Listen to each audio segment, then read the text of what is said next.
Na verdade, a intenção ela nunca existiu antes, né? Ela existiu em 2008, tá? Eu tive meu problema com droga desde 2002, não, desculpa, desde 1992, tá? E aí eu usei droga durante 20 anos. Então nessa trajetória eu tive 32 internações. E numa dessas internações em 2008 eu decidi que queria montar uma instituição. E aí busquei o vínculo com a minha família, a ajuda da minha mãe, né? O pai achava que já não daria mais certo porque era um dinheiro jogado fora. E aí a minha mãe se empenhou nisso, junto com meu irmão. Depois o pai entrou dentro dessa ideia. E aí em 2011 surgiu o CETRAD. Sim, na verdade da minha vivência com as drogas e o processo de recuperação. Então veio mais do que um compromisso da família, assim, um trabalho hoje da família, né? Possamay e da Jolie. Hoje a gente trabalha só com homens, né, acima de 18 anos, a gente não trabalha com adolescentes. A gente não tem estrutura, nenhuma instituição hoje aqui no Sul tem estrutura para trabalhar com adolescente, mesmo porque o Conselho da Infância e Adolescência pede muitas coisas que a gente não tem a capacidade de atingir, né, de poder oferecer para esses pacientes. Então a gente trata só de 18 até 65 anos. Hoje, antigamente seria um pouco mais as drogas em si, as drogas que não são lícitas, né? Hoje não, hoje já está meio a meio as lícitas e as ilícitas, né? Porque o álcool é a rainha de todas as drogas. O álcool é a pior droga que existe na face da terra e a mais difícil de se tratar também. Porque geralmente o menino que usa crack, que usa cocaína, ele chega na instituição às vezes com 5, 10 anos de uso, né? Às vezes até mais, né? Como eu usei 20, tem pessoas que vêm com mais.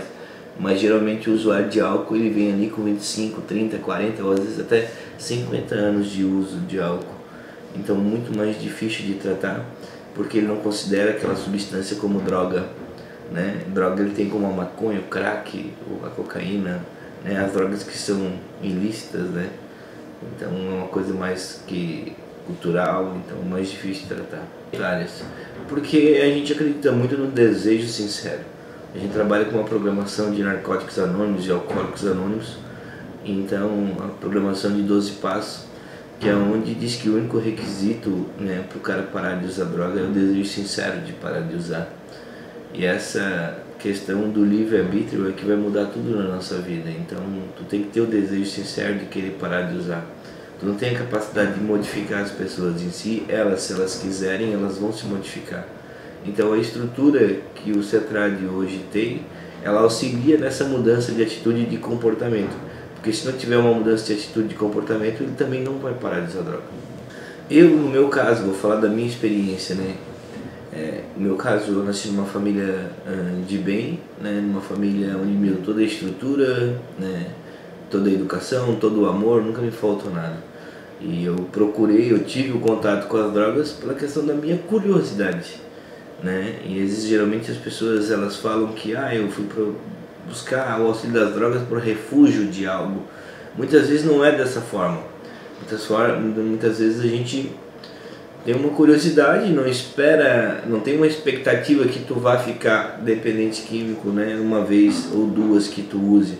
E mesmo a gente não fica dependente químico uma vez ou duas que a gente use, mas geralmente a gente tem uma identificação com aquela substância e aí a gente vai gostando de usar ela. Consequências que elas não são ruins, são terríveis que elas trazem para a tua vida. Uma grande parte das pessoas que têm um contato com droga às vezes não se tornam dependentes químicos, mas uma pequena parte, ou vamos botar meio a meio, se torna um dependente químico. E quem é um dependente químico? É um homem ou uma mulher cuja vida é controlada pelas drogas. O que caracteriza a dependência química é a perda de controle. Então, tem pessoas que hoje usam droga socialmente, né, entre aspas, como se diz, e outras não. Outras elas não têm responsabilidade por aquilo que ela faz.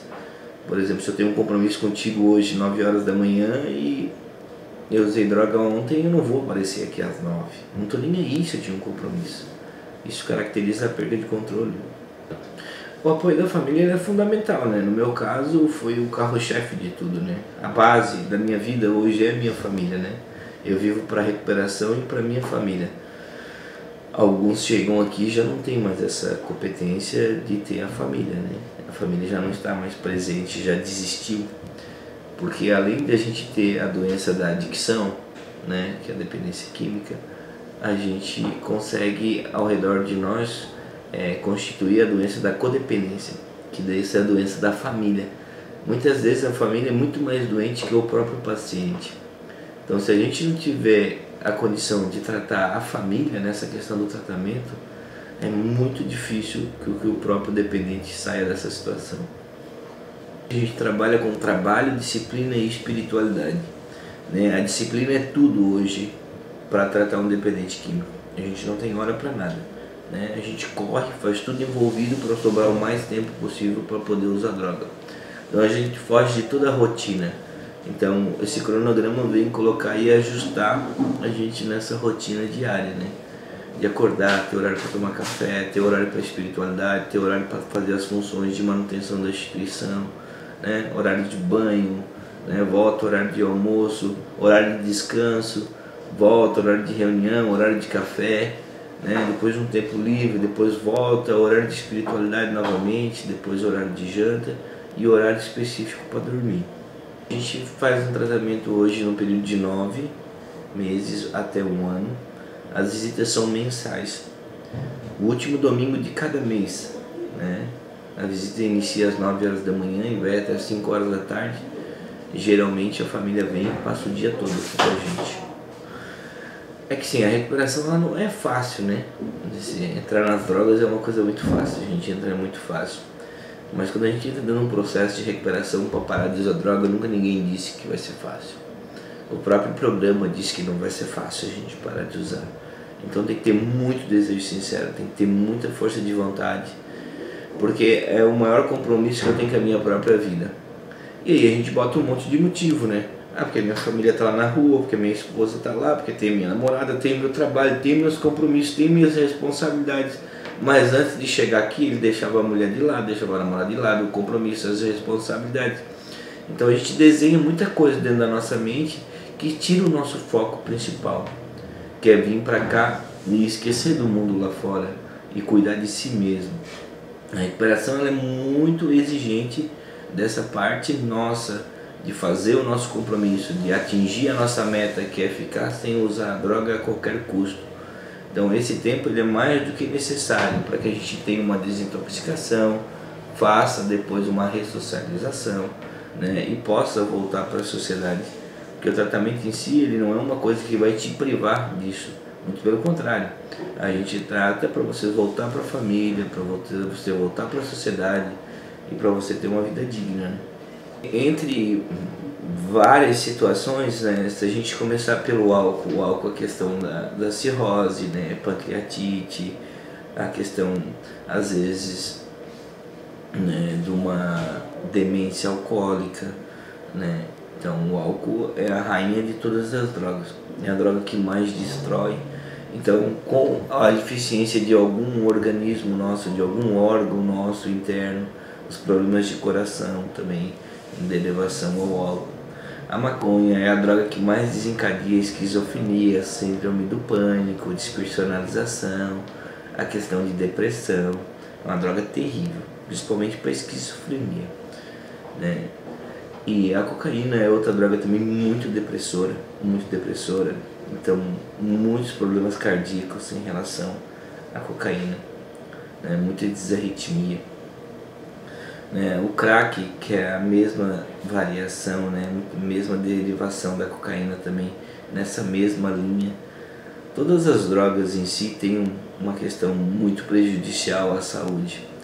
Basta a gente analisar e ver e querer estudar um pouquinho mais, né? Então, mas para o usuário muitas vezes ele acha que nada vai acontecer com ele, né? Ele está fazendo aquilo e é a coisa mais normal do mundo, porque é uma coisa que dá muito prazer na vida dele. Então, qualquer coisa que a gente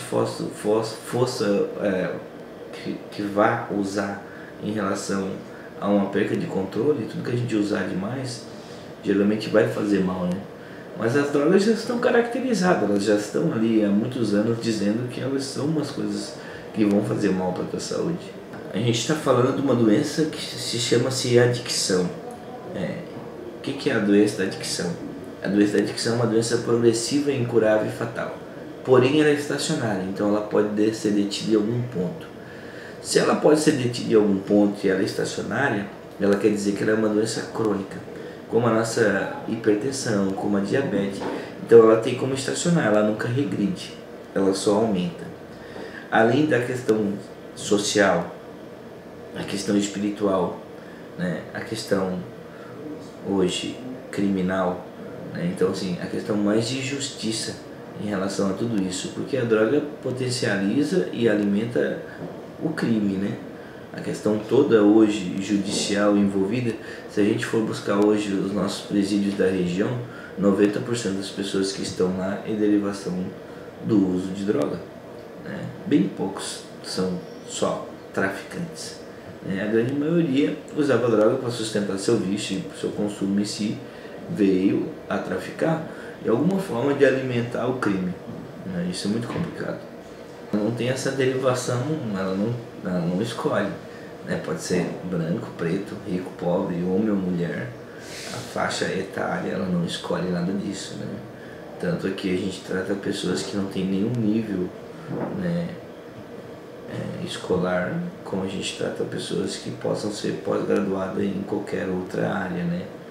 Desde médico a um morador de rua. Então a droga ela não tem essa distinção, né? A problemática ela não nasceu só por uma questão de algum nível social. O fato mais recompensador é tu ver essa pessoa depois de algum tempo sair daqui e estar estruturado realmente com sua família, voltando ao seu núcleo de trabalho, né? Podendo estar adquirindo novas situações na vida que não seja relação com a droga. Porque o programa de recuperação ele fala que no primeiro momento a gente para de usar droga, no segundo momento a gente perde o desejo e no terceiro momento a gente adquire uma qualidade de vida, né? E é muito bonito quando tu vê um paciente teu, né, que está progredindo na vida, né? Consegui um trabalho novo, agora eu decidi vou voltar a estudar, né? Estou fazendo uma faculdade, meu relacionamento está bem, minha mulher está grávida, né? Essas coisas todas que voltam a ser família, né? Porque quando a gente começa a usar droga, a primeira coisa que a gente se afasta é de Deus e depois da família. Então quando a gente se afasta de Deus e da família, a gente não cria um vazio, a gente cria um buraco negro na vida da gente. Então o que mais nos mexe, o que mais nos motiva a trabalhar realmente com isso é voltar para esse núcleo familiar, é voltar para a sociedade, é ser um membro produtivo da sociedade, é ser exemplo, a pessoa olhar, passar na rua e dizer, pô cara, como tu tá bem, o que tu fez para melhorar? E mostrar todos os dias que a recuperação é possível, que isso é necessário ser feito na pessoa que tem essa problemática, que tem essa dificuldade, que ele não é um vagabundo, que ele não é uma pessoa sem caráter, que ele não é um marginal, e se ele é um doente e a doença tem tratamento, ela tem como estabilizar e buscar uma qualidade de vida assim tremenda. A recuperação ela é fantástica, ela impulsiona cada dia mais a gente a trabalhar. O nosso índice de recuperação, não só o nosso, como o mundial, ele é muito pequeno, porque ele não exige só da instituição ser feito isso, mas e sim do próprio ser humano, ele que tem essa responsabilidade de mudar a vida dele. A gente não tem a capacidade de mudar a vida de ninguém, e sim de mudar a nossa própria. Então essa forma de conscientizar e de implantar esse sistema de recuperação, ele é muito recompensador, porque pode ser que hoje não dê certo, mas lá na frente ele vai olhar e vai dizer, porra, realmente, eu tinha que fazer isso. E se ele não tiver a mudança de atitude, de comportamento, de querer mudar, ele nunca vai mudar. A gente não recebe ajuda da comunidade, entre aspas. O CETRAD ele foi iniciado, foi construído e é mantido com seus recursos próprios, né? A gente batalha, a gente hoje tem convênio com a Senad, né, com o governo federal, a gente tem 15 vagas. A gente tem convênio com o governo estadual, com o programa Reviver, a gente tem 10 vagas. E a gente tem uma parceria com a prefeitura de Forquilinha e com a prefeitura do Arroio do Silva. Então a gente construiu para se manter. A gente nunca negou ajuda de nada, mas o CETRAD nunca vai pedir nada, né? Mas a gente tem grandes parceiros, tem muitos amigos, pessoas que às vezes vêm e digam, no que eu posso ajudar? Né? Tem pessoas que cedem seu consultório para a gente, quando precisar de uma consulta, né, o paciente ir lá consultar. Tem pessoas que às vezes a gente precisa de alguma coisa, eu preciso fazer tal obra, ou isso e aquilo, não querem nem aparecer. Né? Diz, não, o que tu precisa, Ricardo? Eu posso te ajudar, eu te ajudo.